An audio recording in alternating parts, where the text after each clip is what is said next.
नमस्कार दोस्तों, स्वागत है आपका हिंदी नॉलेज शो में। तो दोस्तों, एक ऐसी खबर निकलकर सामने आई है जिसने भारत के माथे पर भी पसीना ला दिया है। इसका कारण ये है कि इस मुसीबत का इलाज भारत के पास मौजूद है, लेकिन अगर भारत इस इलाज को आजमाता है तो भारत की बहुत बदनामी भी हो सकती है।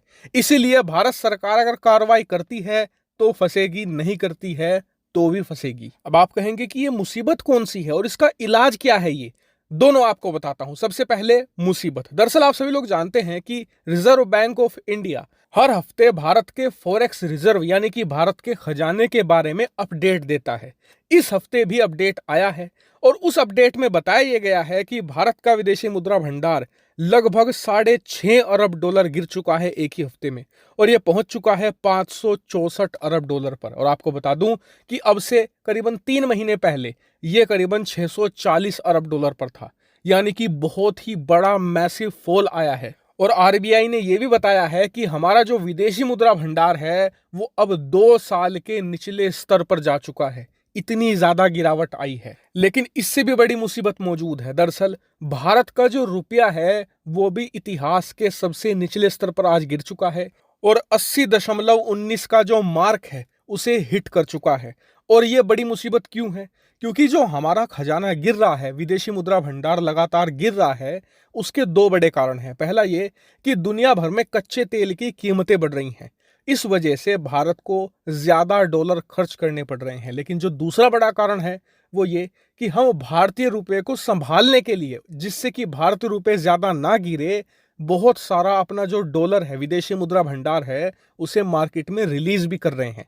लेकिन इतना सारा डॉलर रिलीज करने के बावजूद अगर भारत का रुपया रिकॉर्ड हाई हिट कर रहा है और डॉलर के मुकाबले गिरता चला जा रहा है, इसका मतलब यह है कि आरबीआई को और ज्यादा डॉलर मार्केट में रिलीज करने पड़ेंगे। यानी कि भारत का विदेशी मुद्रा भंडार आने वाले हफ्तों में और ज्यादा बुरी तरीके से गिरने जा रहा है। इसके अलावा अर्थशास्त्रियों की एक चिंता यह भी है कि पहले हमारा जब खजाना गिर रहा था, अब से 1 महीना पहले, 1.5 महीना पहले, उस समय ज्यादा चिंता नहीं थी, क्योंकि सबको पता था कि जो क्रूड ऑयल है, कच्चा तेल है, वो $110, $120 पर बैरल है। लेकिन अब तो कच्चे तेल के दाम भी करीबन $100 से नीचे आ चुके हैं। उसके बावजूद अगर भारत का खजाना इतनी तेजी से गिर रहा है तो ये एक बहुत बड़ी चिंता का विषय है। हालांकि आप भी ये कारण जानना चाहेंगे कि जब कच्चे तेल के दाम धीरे धीरे कम हो रहे हैं, उसके बावजूद हमारा खजाना इतना तेजी से क्यों खर्च हो रहा है। तो इसका कारण मैं आपको बता देता हूं। दरअसल इसका कारण है अत्यधिक इंपोर्ट करना। हमारा जो इंपोर्ट है वो पिछले कुछ महीनों में लगातार बढ़ता जा रहा है और पिछले महीने तो उसने रिकॉर्ड हाई हिट किया है। इसी वजह से जो हमारा फिजिकल डेफिसिट है, यानी कि व्यापार घाटा, उसने भी इतिहास रच दिया है। व्यापार घाटा अगर आप नहीं जानते, इतना समझ लीजिए कि अगर हम ₹50 का सामान दुनिया को बेच रहे हैं और ₹75 का सामान दुनिया से खरीद रहे हैं, तो मतलब ₹25 का हमें घाटा हो रहा है। और इसे ही कहते हैं व्यापार घाटा। और आपको बता दूं कि पिछले 6 महीनों से लगातार हमारा एक्सपोर्ट, यानी जो हम दुनिया को सामान बेच रहे हैं, वो बढ़ रहा है। लेकिन जो हमारा इंपोर्ट है पिछले 6-7 महीनों में, वो एक्सपोर्ट से दुगनी तिगनी तेजी से बढ़ा है। इसी वजह से हमें व्यापार घाटा बहुत ज्यादा हो रहा है। और इसीलिए ये भी एक बहुत बड़ा कारण है कि कच्चे तेल के दाम कम होने के बावजूद हमारा खजाना तेजी से गिर रहा है।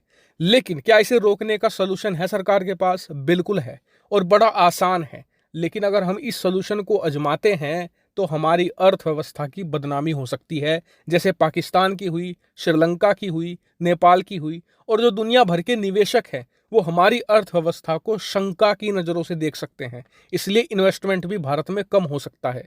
क्या है सलूशन? सलूशन साफ ये है कि जितने भी लग्जरी आइटम हैं उन्हें बैन कर दिया जाए, उनके इंपोर्ट पर यानी आयात पर प्रतिबंध लगा दिया जाए। इससे होगा ये कि अरबों डॉलर हमारे देश से बाहर जाने से बचेंगे, जिससे कि हमारा खजाना हर हफ्ते अरबों डॉलर बचेगा और वो गिरेगा नहीं।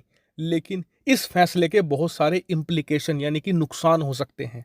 क्या हो सकते हैं नुकसान? सबसे पहले तो ये कि आज की तारीख में जितने भी देशों की आर्थिक हालत खराब है, चाहे वो नेपाल हो, श्रीलंका हो, पाकिस्तान हो, सभी ने यही कदम उठाया है। उन्होंने अपने जो लग्जरी आइटम के आयात थे वो बैन कर दिए हैं।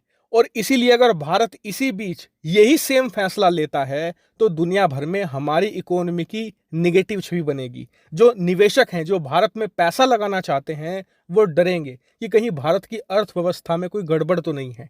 इसीलिए भारत इस फैसले को लेने से हिचक रहा है और इसीलिए बताया जा रहा है कि भारत सरकार में और रिजर्व बैंक ऑफ इंडिया में जितने भी अर्थशास्त्री हैं, वो सभी एक दूसरे फैसले पर विचार कर रहे हैं कि कोई ऐसा हल निकाला जाए जिससे सांप भी मर जाए और लाठी भी ना टूटे।